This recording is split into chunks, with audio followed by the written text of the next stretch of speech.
Is the world ready for its first AI pastor? Is that even biblical? Does that make any sense? Well, I've just found out that Pastor Justin Lester over in California has created an AI version of himself.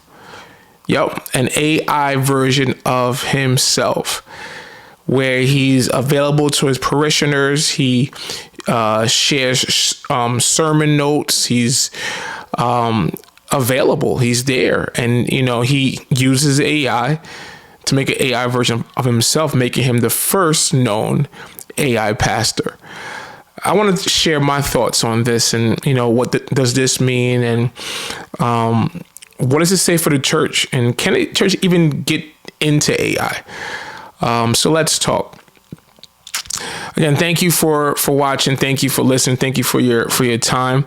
I want you to check out this quick clip from CNN where this Pastor Justin Lester, and a couple of his parishioners talk about him being the first AI pastor.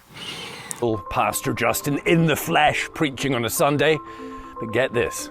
Now he's created a digital twin, an AI twin that's available for his flock 24/7. I'm feeling a little lonely today. It's not good for man to be alone. That's scripture, that's truth, and it applies to you right now. Loneliness isn't weakness. So how does this work? Basically, he's created a bot that thinks and speaks just like him. I connected my YouTube, my TikTok, my Instagram, and everything I've ever written. So all the way back to every sermon I've ever preached. Books, all of that are in there. So here's what I want you to do today.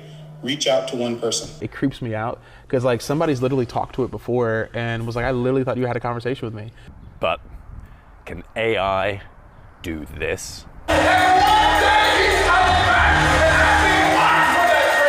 Yeah. And when I watch you preach, I see and I feel humanity. Can you really bottle that into an algorithm? Oh, no.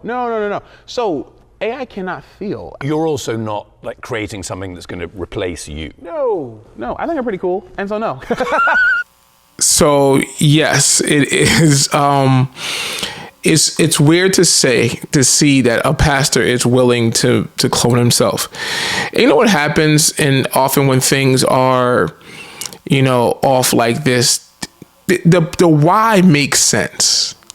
The reason why he wants to do this is A, to avoid burnout, B, to have his parishioners have 24 hours, 7-day-a-week access to him, and that's a good thing, right? Because people go through things all times a day, and you want them to be able to get answers into what they're going through. And as one person put it in the video, she's like, I use it because there are certain things that I do not want my pastor to know. So kind of embarrassed to ask, I'll go to this and I'm able to get an answer from my pastor. So you sit there and the premise behind it makes sense. I do understand why someone would do that. However, my issue with this and the problem with this is that the reason why people join a church is not just to get answers. The reason why I'm a pastor and there are pastors out there is because we are supposed to shepherd our sheep. Providing answers, just being available to answer questions and even preach sermons. It's a very small part of what we do. We are the ones that help establish a culture of community. People need that physical touch. People need a conversation. People don't need just answers. People need, hey, I'm going through something. Pastor, pray with me. I need to have a conversation. And I think that we have replaced convenience for community. We've allowed ourselves to sit here and be, this makes sense. This is a good thing. And I have great reasons behind it. But what about the human touch? I think the problem with this, and even the world today, we have lost that sense of human connection. And if you're going to tell me that the church is going to be a place where we lack human connection, then we're in trouble. Because low key, the church is already cold as is. Like, people are running after church. They don't speak to anyone. They don't want to talk to anyone. We have just people who just don't care about their neighbor. They don't care about their church family. They're come to get a word, get blessed by God, and go home. So I think it's very dangerous that we, as a church, have allow ourselves to lose that human touch, right? To lose that sense of connection, that sense of community. Because if I want an AI answer, I just go to ChatGPT. I don't need an AI pastor to do it. I don't need Pastor Justin to create a version of himself. All I need to do is just Google and go to Gemini or go to Claude to get the answers. So I think we have to be careful with that. But I'm not anti using AI. I'm not one of those fear mongering, get off my lawn Christian that say, oh, AI is of the devil. But of course, it's requires proper use. I think AI for a pastor should be a research assistant. As you're prepping your sermon, as you're trying to figure things out and have questions, that AI can give you answers in a quick amount of time. So I think AI does serve its purpose. Like, the church has to stop being afraid of anything new. We are just like, I recall during COVID, oh no, you should not be recording your services online. Not everyone does it. Right. And those that were sitting here saying it's the devil, it's the mark of the beast, are, years later, they're trying to adapt and it's too late, So I think it's important for us to be able to not be afraid of technology and not be afraid to use these things as tools, but to use it properly. AI is a good thing. If used properly, it's definitely a benefit. If you need, as a pastor, if you need an assistant, like I use AI again for research in doing sermon prepping, and if I have any questions and need some deeper questions, or even an assistant to organize myself, my emails and my calendar, and these things are important. So I can use AI in that manner. I do not use AI to write me a sermon, right? I don't use AI. AI does not replace the Holy Spirit, but the AI is definitely a tool that we're using. But in this sense, and in this with Pastor Justin, to use AI as a way to replace being a pastor is a problem.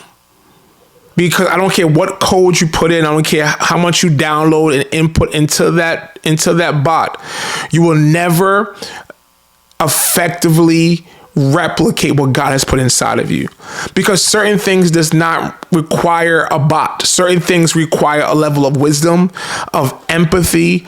People want emotion. People care about how you make them feel. They're going through stuff. They're battling things. So what they need somebody to be able to sit here and say, yo, I spoke to my pastor. I spoke to him. I feel better. Right? He gave me a joke. He prayed with me. Right? Is this AI going to start praying with people as well? Right? So I think it's this is dangerous, because we can't allow AI to cause the church to stop being the church. So to me, this is very controversial. I do not agree with it, because the church needs to remain